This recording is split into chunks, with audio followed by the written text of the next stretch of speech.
हर बार अंधेरा होने से पहले यह आदमी अपने घर के दरवाजे पर अल्कोहल छिड़कता है। घर लौटते ही वह सबसे पहले अपने कुत्ते को साफ करता है। जैसे ही वह देखता है कि सूरज डूबने वाला है, वह तुरंत खास स्टील की प्लेटें लगाकर दरवाजे और खिड़कियां बंद कर देता है। लेकिन घर में एक भी रोशनी न होने के बावजूद भी उसे खुद को सुरक्षित महसूस नहीं होता। वह अपनी राइफल को सीने से लगाए कुत्ते के साथ बाथटब में सिमट कर बैठ जाता है, तभी उसे चैन मिलता है। दरअसल आदमी ने इतनी कड़ी सुरक्षा इसलिए की है क्योंकि जैसे ही रात का अंधेरा छा जाता है, बाहर की दुनिया इंसानों की नहीं रह जाती। वहाँ भयानक ज़ॉम्बीज़ के झुंड सड़कों पर आतंक मचाते हुए घूमते हैं, क्योंकि लगभग 5 साल पहले 2012 में एक वायरस ने कहर बरपा दिया। इस वायरस ने 90% इंसानों को मार डाला, जबकि 9% लोग ज़ॉम्बी में बदल गए। ये ज़ॉम्बी धूप से डरते हैं, सिर्फ रात में निकलते हैं और उनकी सूंघने की शक्ति बेहद तेज होती है। वहीं हमारी कहानी का मुख्य किरदार विल इस वायरस से बचा हुआ है, क्योंकि वो पूरी दुनिया में 1% से भी कम लोगों में आता है जिनकी एक स्ट्रॉन्ग एंटीबॉडी है। विल अपनी फोर्ड मस्टैंग चलाते हुए सुनसान न्यूयॉर्क की सड़कों पर तेजी से दौड़ रहा था। वह शहर के बीचों बीच एक हिरण का पीछा कर रहा था। इस दुनिया में जहां अब सिर्फ वही अकेला बचा है, खाना सबसे बुनियादी और सबसे जरूरी जरूरत बन चुका है। लेकिन जैसे ही वह शिकार करने ही वाला था, अचानक एक शेरनी झपट पड़ी और उससे पहले ही हिरण को घेर लिया। शिकार छिनते देख विल शेरनी को मारने का सोचता है, तभी एक शेर और एक शावक भी बाहर आ जाते हैं। तीनों को देखकर विल को अपने मरे हुए परिवार की याद आ जाती है। वह गोली नहीं चलाता, क्योंकि वह जानता है कि शेर प्रकृति का संतुलन बनाए हुए हैं। बचे हुए लोगों की तलाश में बाहर निकलने से पहले वह अपने अंडरग्राउंड मेडिकल रूम में जाता है और देखता है कि इलाज से म्यूटेंट चूहे सामान्य हुए हैं या नहीं, लेकिन अभी भी उसे कोई फर्क नजर नहीं आता। दरअसल विल एक बेहतरीन वैज्ञानिक है। उसने वायरस वैक्सीन पर आधारित जीन थेरेपी विकसित की है। जब उसे लगा कि आज का दिन भी निराशाजनक रहेगा, तभी उसने देखा कि एक म्यूटेंट चूहे में अब हमला करने की ताकत नहीं रही। इससे उसे अंदाजा हुआ कि चूहा धीरे धीरे सामान्य हो रहा है। अगर यह चूहे पर किया गया एक्सपेरिमेंट सफल हुआ तो वह उन ज़ॉम्बीज़ को भी सामान्य इंसान में बदल सकता है। दिन के समय बचे हुए लोगों और ज़ॉम्बीज़ के ठिकानों की तलाश के लिए विल हर रोज सुबह ठीक 8 बजे घर से निकलता है। वह हर दिन गाड़ी चलाकर वीडियो स्टोर जाता है, वहाँ सीढ़ी बदलता है और पहले से रखे गए पुतलों से हालचाल पूछता है। ये देखकर कोई कल्पना भी नहीं कर सकता है कि कोई इंसान कितना अकेला हो सकता है कि उसे पुतलों को दोस्त बनाना पड़े। वह अपने द्वारा गए हर स्थान को नक्शे पर चिन्हित करता है और उन जगहों पर खाना और जरूरी सामान इकट्ठा करता है। अन्य बचे हुए लोगों की तलाश में वह हर दिन ठीक दोपहर 12 बजे रेडियो पर कॉल करता है और चमत्कार की उम्मीद में गाड़ी चलाकर घाट तक पहुंचता है। लेकिन पूरे 3 साल बीत गए, उसे कभी कोई जवाब नहीं मिला। अकेलेपन को कम करने के लिए विल दोपहर में एंटरप्राइज एयरक्राफ्ट कैरियर पर जाता है और एक विमान पर खड़े होकर गोल्फ खेलता है। लेकिन इसी दौरान उसके कुत्ते ने कुछ अजीब देखा। दूर कहीं हलचल हो रही थी। विल तुरंत राइफल उठाता है, स्कोप से देखता है और पाता है कि वह एक हिरण है। वह बिना देर किए कुत्ते को लेकर शिकार पर निकल पड़ता है। लेकिन तभी एक बुरी घटना घट जाती है। हिरण इधर उधर भागते भागते गलती से एक बंद जगह में फंस जाता है और घबराकर इमारत के अंदर घुस जाता है। शायद कुत्ते को बहुत समय से मांस नहीं मिला था, इसलिए वह भी बिना डरे उसके पीछे इमारत में घुस जाता है। विल उसे रोकने की कोशिश करता है।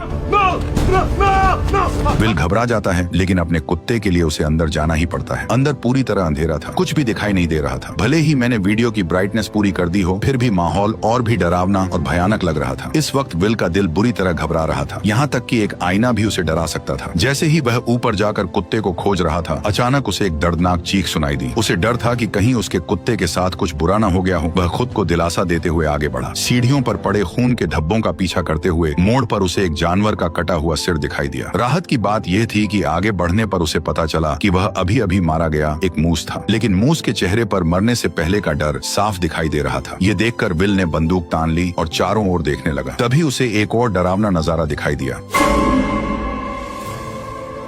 देखते ही देखते ज़ॉम्बीज़ का एक झुंड उससे 5 मीटर से भी कम दूरी पर था। विल को अपने कुत्ते के लिए हिम्मत जुटाकर अंदर जाना पड़ा। आखिरकार उसे एक मेज के नीचे उसका जर्मन शेफर्ड मिल जाता है, जो बेहद डरा हुआ लग रहा था। जैसे ही वह आगे बढ़कर कुत्ते को पुकारने वाला था, कुत्ते की निगाहें सीधी विल की पीठ के पीछे टिक गई। विल को कुछ गड़बड़ महसूस होती है। जैसे ही उसने पीछे मुड़कर देखा, एक भयानक दृश्य सामने आया। विल अपने कुत्ते के साथ पागलों की तरह बाहर की ओर भागने लगा, लेकिन आखिरकार वे ज़ॉम्बीज़ के हाथों पकड़े गए। लेकिन अच्छी बात यह रही कि विल समय पर काली खिड़की से बाहर कूद गया और जैसे ही उस पर धूप पड़ी, ज़ॉम्बी तुरंत जमीन पर घायल हो गया। अभी अभी का अनुभव भले ही विल को डरा गया, लेकिन इसी वजह से ठिकाना भी मिल गया। ज़ॉम्बीज़ पर प्रयोग करने के लिए विल ने बाहर एक जाल बिछाया। उसने अपने ही खून की एक शीशी निकाली और उसे इमारत के दरवाजे पर रख दिया, जबकि खुद बाहर छिपकर बैठ गया। वाकई सिर्फ 2 मिनट 30 सेकंड के अंदर ही एक ज़ॉम्बी जाल में फंस गया।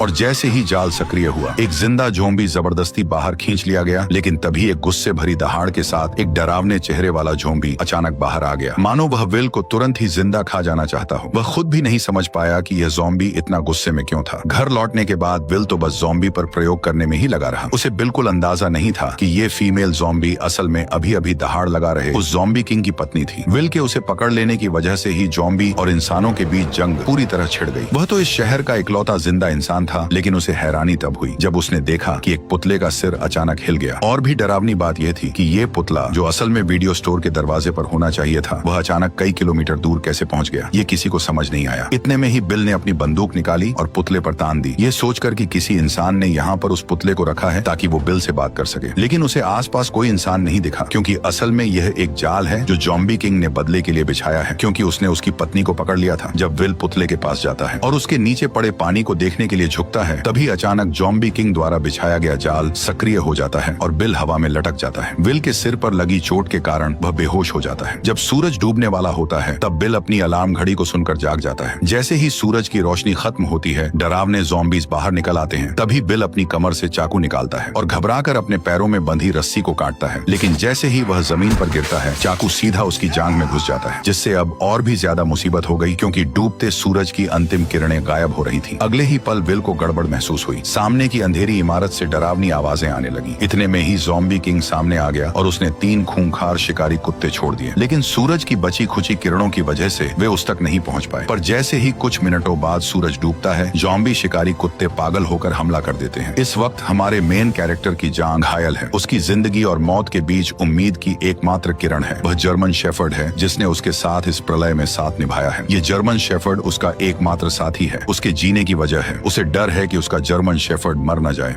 चलो सैम। कार में एक पिस्तौल रखी थी। विल कार की ओर रेंगने लगा, लेकिन जैसे जैसे सूरज की आखिरी किरणें गायब होने लगी, तभी शिकारी कुत्तों का हमला तेज हो गया। अब उसके पास कम वक्त था। दर्द सहते हुए वह उठता है और पंजों के बल आगे बढ़ता है, लेकिन कुछ कदम चलने के बाद फिर जमीन पर गिर पड़ता है। ठीक उसी वक्त खूंखार ज़ॉम्बी कुत्ते उस पर टूट पड़ते हैं, लेकिन विल अपनी बंदूक की गोलियों से उनके हमले को रोक देता है। पर तभी दूसरा ज़ॉम्बी कुत्ता उससे झपट जाता है। देखते ही देखते खूंखार कुत्ते के नुकीले दांत उसके गाल को चीरने ही वाले थे कि जर्मन शेफर्ड समय पर आकर उसे बचा लेता है। लेकिन सबसे बुरी बात अब होने वाली थी। जर्मन शेफर्ड को अभी हुई लड़ाई में दूसरे कुत्ते ने काट लिया था, जिससे विल का दिल बैठ गया, क्योंकि केवल विल के पास ही एंटीबॉडी है, न कि जर्मन शेफर्ड के पास। घर लौटने के बाद विल ने तुरंत एंटीवायरल दवा का इंजेक्शन लगाया, उसे गोद में उठाया और उम्मीद करने लगा कि जर्मन शेफर्ड ठीक हो जाएगा। वह मुस्कुराते हुए खुद को दिलासा दे रहा था कि उसका प्यारा साथी ठीक हो जाएगा। तभी जर्मन शेफर्ड के शरीर से बाल झड़ने लगे। जब उसने कुत्ते की पलकें उठाई तो देखा कि आंखों के कोनों में बीमारी के लक्षण दिखने लगे हैं और मुंह में भी जानलेवा लक्षण नजर आने लगे। विल का दिल टूट गया, पर हकीकत ने उसे एक दर्दनाक फैसला लेने पर मजबूर कर दिया और न चाहते हुए भी विल ने अपनी मजबूत हथेलियों से अपने प्यार का गला घोंट दिया, उस प्यार का जिसने अनगिनत अकेली काली रातों में उसका साथ दिया था। वह पूरी तरह टूट चुका था। लेकिन इसी समय विल को एक अजीब समस्या का भी पता चलता है कि वायरस से संक्रमित इंसान जब ज़ॉम्बी बन जाता है तो उसमें इतना दिमाग नहीं होता, लेकिन फिर भी वे बिल्कुल इंसानों जैसा जाल कैसे बिछा सकते थे। पर जब उसने बगल की सीट पर देखा और सैम का कोई निशान नहीं था, तो इस पल में विल अब और सहन नहीं कर सका। इसलिए उसी रात वह अपनी कार लेकर सीधे बंदरगाह की ओर दौड़ पड़ा और बिना सोचे समझे उन ज़ॉम्बीज पर हमला शुरू कर दिया। हालांकि कार में होने की वजह से ज़ॉम्बी उसका कुछ नहीं बिगाड़ पाए, लेकिन वे लगातार आते ही जा रहे थे। उन्होंने कार को पूरी तरह घेर लिया और कांच को तोड़ना शुरू कर दिया। तभी कुछ ज़ॉम्बीज लैंप पर चढ़ गए और उसे सीधे कार पर गिरा दिया। विल कार में फंस गया। उसने देखा भीड़ उसकी ओर बढ़ रही है तो वह जल्दी से कार से निकलने की कोशिश करने लगता है, लेकिन तभी और भी ज़ॉम्बीज वहां पहुंच जाते हैं। तभी ज़ॉम्बीज का लीडर उस पर हमला करने का ऑर्डर देता है, पर विल कुछ कर पाता इससे पहले ही टक्कर से कार सीधे किनारे पर पलट गई और राक्षस विल के सामने आ गया। अब विल बिल्कुल जाल में फंसे हुए एक हिरण की तरह था। मौत पल पल उसकी तरफ बढ़ रही थी, लेकिन इसी वक्त एक तेज रोशनी दिखाई दी, जैसे कोई इंसान उसकी ओर आ रहा हो। आखिरकार वह अब सहन नहीं कर सका और बेहोश हो गया। जब वह जागा तो उसने पाया कि वह अपने घर में लेटा हुआ है और उसकी टांग पर लगी चोट बांध दी गई है। उसने देखा कि उसके पास एक औरत है जो कि बच्चे के साथ थी। इंसान को देखे हुए विल को 3 साल हो गए थे। उसे समझ नहीं आया कि लोगों से कैसे बात की जाए। इसके बाद औरत ने अपना परिचय देना शुरू किया। एना ने विल को बताया कि उसने रेडियो पर विल की खबर सुनी थी। वह बच्चे को लेकर न्यूयॉर्क आ गई और पूरे दिन इंतजार करती रही, लेकिन विल नहीं आया। वह वर्मोंट जाने का सोच रही थी क्योंकि वो इंसानों के लिए सुरक्षित जगह है। ये सुनकर विल के चेहरे पर गुस्सा आ गया। उसने एना को बताया कि यहाँ कहीं भी सुरक्षित जगह नहीं है, पूरा अमेरिका तबाह हो चुका है। एना विल से बहस करना चाहती थी, लेकिन तभी विल उन पर चिल्ला पड़ा। वह हमेशा मानता था कि वह पृथ्वी पर अकेला जिंदा बचा है, जिससे उस पर भारी मेंटल प्रेशर था। निराशा में विल पूरी तरह साइंस और लॉजिक पर निर्भर हो गया और उसने वायरस का इलाज खोजने पर पूरा ध्यान केंद्रित कर दिया। उसकी पूरी जिंदगी और उम्मीदें इसी एक लक्ष्य पर टिकी थी। लेकिन एना की खबर ने अचानक उसकी सोच को पूरी तरह बदल दिया। उसने बताया कि कहीं और भी बचे हुए लोग हैं। इसका मतलब था कि विल की लंबे समय से चली आ रही तन्हाई और मेहनत शायद बेकार नहीं गई थी, क्योंकि अब उसके सामने एक जिंदा इंसान खड़ा था। विल अपने कमरे में अपनी सोच और भावनाओं से काफी देर तक जूझता रहा। आखिरकार उसने हकीकत स्वीकार की और कमरे से बाहर निकल आया। एना ने विल को समझाया कि वे उसके साथ क्वारंटीन जोन चले, पर विल ने साफ साफ मना कर दिया था। उसने कहा कि वह यहाँ से बिल्कुल नहीं जाएगा। इसके बाद एना विल की लैब में पहुंची। जब उसने बर्फ में लेटी उस फीमेल ज़ॉम्बी को देखा तो वह अपनी आंखों पर यकीन नहीं कर पाई और उसने विल से पूछा कि क्या वह सच में इस ज़ॉम्बी को ठीक कर सकता है। इसके बाद एना ने दीवार पर सैकड़ों ज़ॉम्बीज की तस्वीरें देखी। वैक्सीन बनाने के लिए विल ने उन्हें लैब के चूहों की तरह इस्तेमाल किया था। जैसे ही सूरज की किरणें गायब होने लगी, विल ने तुरंत सभी दरवाजे और खिड़कियां बंद कर दी। एना ने फिर विल को क्वारंटीन जोन चलने के लिए मनाने की कोशिश की, लेकिन विल कुछ जवाब दे पाता उससे पहले ही बाहर से जोरदार हलचल सुनाई दी। जब उसने छोटी खिड़की खोली और देखा तो पाया कि एक बड़ी भीड़ में ज़ॉम्बीज उसके घर की ओर बढ़ रहे थे। विल अपनी आंखों के सामने का दृश्य देखकर यकीन नहीं कर पा रहा था। उसने तो हमेशा अपनी गंध को छुपाने की पूरी कोशिश की थी, लेकिन फिर भी एक बड़ी भीड़ में ज़ॉम्बीज ने उसके ठिकाने का पता लगा लिया था। वे राक्षसों की तरह पागल होकर उनकी ओर बढ़ने लगे। जब आदमी ने ध्यान से पूछा तो पता चला कि कल जब महिला ने उसे बचाया तब वो उसे सुरक्षित घर तो ले आई, लेकिन बाद में उसने किसी भी सावधानी नहीं बरती। हालांकि अब उसे दोष देने का कोई समय नहीं था। विल ने तुरंत आसपास की सारी तेज लाइटें जला दी, लेकिन हैरानी की बात यह थी कि जो ज़ॉम्बीज आमतौर पर रोशनी से डरते थे, वे इस बार अचानक बहुत चालाक हो गए थे। सभी स्ट्रीट लाइटें नष्ट करने के बाद वे आदमी की ओर तेजी से बढ़ने लगे। डरे हुए विल ने तुरंत दूसरी सुरक्षा व्यवस्था शुरू की और एक ही बार में आसपास के सभी बम सक्रिय कर दिए।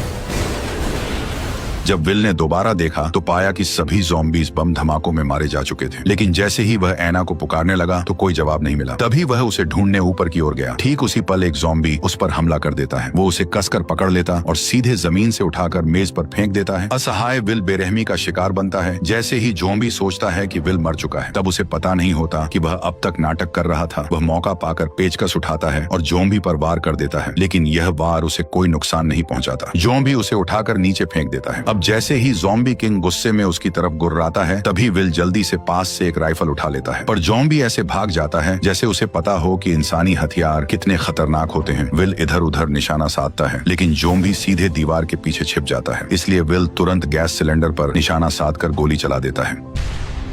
विस्फोट से ज़ॉम्बी सीधे बाहर जा गिरता है, लेकिन फिर भी उसे ज्यादा चोट नहीं लगती। इसके बाद वो सीढ़ियां चढ़कर वहां से गायब हो जाता है। जब विल उसका पीछा करता है तो पाता है कि वह खिड़की से कूदकर बाहर भाग गया है। विल जल्दी से घर के अंदर औरत को ढूंढने जाता है, लेकिन देखता है कि कमरे में एक दूसरा ज़ॉम्बी है और औरत और बच्चा डर के मारे अलमारी के नीचे छिपे हुए हैं। विल ने उन्हें इशारा किया कि वे बिल्कुल भी आवाज न करें। वह पिस्तौल से ज़ॉम्बी को खत्म करने की तैयारी कर रहा था, लेकिन तभी ज़ॉम्बी ने उन्हें देख लिया। दोनों को नुकसान न पहुंचे, इसके लिए विल को मजबूरी में हिम्मत करके अंदर घुसना पड़ा। तभी उसने उस पर गोलियां चला दी, लेकिन अचानक बाहर से तेज आवाज सुनाई दी। जब विल ने दरवाजा खोला तो ज़ॉम्बी किंग उसकी ओर दहाड़ रहा था। असल में वह अभी और लोगों को बुलाने गया था। इससे भी डरावनी बात यह थी कि अब उनका हमला सिर्फ तोड़फोड़ नहीं बल्कि पूरी प्लानिंग के साथ था। विल ने खिड़की के बाहर ज़ॉम्बी के सरदार को देखा तो उसके मन में बेचैनी उठी, क्योंकि ज़ॉम्बी सिर्फ जानवरों जैसे जीव नहीं लग रहे थे, बल्कि उनमें दिमाग भी था। तीनों जल्दी से तहखाने में भागे। तभी विल ने मैन डोर को अच्छी तरह से बंद कर दिया और एना बच्चे को लेकर लेप में छिप गई। लेकिन तभी उसने एक चमत्कारी दृश्य देखा और तुरंत विल को बुलाया। असल में विल द्वारा बनाई गई वैक्सीन असर दिखा रही थी और ज़ॉम्बी किंग की पत्नी धीरे धीरे इंसान में बदल रही थी। लेकिन तभी ज़ॉम्बी अंदर घुस आए। तभी विल ने जल्दी से कांच का दरवाजा बंद कर दिया। विल इन ज़ॉम्बीज को बताना चाहता था कि वह सभी ज़ॉम्बीज को फिर से इंसान बना सकता है, लेकिन इस समय ज़ॉम्बीज की नजर में विल खुद भी तो एक भयानक ज़ॉम्बी ही था, क्योंकि वह न केवल समय समय पर उनके साथियों को पकड़कर उन पर प्रयोग करता है, बल्कि इस बार तो उसने ज़ॉम्बी किंग की पत्नी को भी अगवा कर लिया, जिससे ज़ॉम्बीज की पूरी सेना गुस्से से उबल पड़ी। जैसे जैसे ज़ॉम्बी किंग लगातार कांच कांच के दरवाजे को धक्का मार रहा था, वैसे वैसे दरवाजा धीरे धीरे टूट रहा था। इसी वक्त विल को अपनी हालत का एहसास हुआ। जब वह अनजाने में इधर उधर देख रहा था, उसकी नजर औरत की गर्दन पर बने तितली के निशान पर पड़ी। तितली को देखते ही उसे ऐसा लगा जैसे उसे सब कुछ समझ आ गया हो। वह तुरंत एक कंटेनर उठाता है और ज़ॉम्बी किंग की पत्नी के शरीर से सीरम निकाल लेता है। क्योंकि उसका ब्लड एक वैक्सीन की तरह था, मतलब वह एंटीबॉडी क्रिएट कर सकता था। इसलिए वह सीरम निकालकर महिला और बच्चे को सुरक्षित अंडरग्राउंड रास्ते में भेज देता है और सीरम महिला को सौंपने के बाद वो उसका गेट बंद कर देता है। तभी ज़ॉम्बी किंग ने कांच को तोड़ दिया। ठीक उसी पल बिल ने ग्रेनेड का पिन खींचकर सीधे ज़ॉम्बीज के झुंड की ओर दौड़ लगा दी।